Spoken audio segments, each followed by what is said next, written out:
We are here today to consider whether we are playing the right role and indeed what that role should be in the year 2020 and beyond. The sociological movement within the mainstream community is increasingly to less religious or more liberal religious positions. The thing that's really striking about this is Jewish population decline that's been happening since the 1950s appears to have stopped. What's going on amongst the most orthodox parts of the community, it's an extraordinary picture, it's a jaw-dropping picture. From a demographic point of view, you just don't see this in the Western world. Leadership of the community is a vitally important issue, and the board is very concerned about it. We've got all these excellent organisations in the community, and they're the ones who are inspiring people, and they're doing lots of work.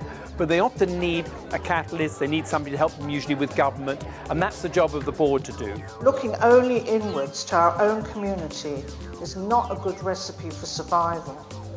We need a new approach to leadership which seeks out what is already known. I think it's great that the board wants to put on an event like this. I think it's been very valuable. The young people in our community in particular, and we want to turn up the volume. We want to feel as proud of our Jewish identities as people can feel about their sexuality, their gender, any other part of our identity in Britain in 2014, people can be out loud and proud of.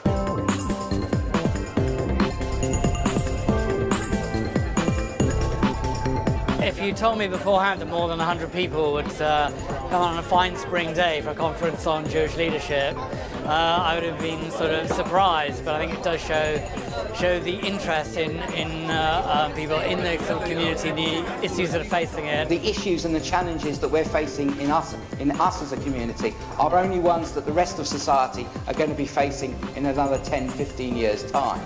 And so we're ahead of the game. We have the right to be proud of our Jewishness and what the Jewish community is contributing to this country. It was good to see that people are thinking about the future of leadership in the community. This is, I think, a great chance to get to know the real community here. What we actually achieve pro rata for the number of Jews in this country compared to what certainly in America do. We should be incredibly proud of what we do. There are a whole load of kind of new institutions that simply weren't on the communal landscape a generation ago that are predominantly led by young people. I think that tells us something very important, that we need to create institutions that are fit for purpose, that are engaging, that are interesting, and young people will flock towards them. So finally, why lead? Because we have to. Thank you.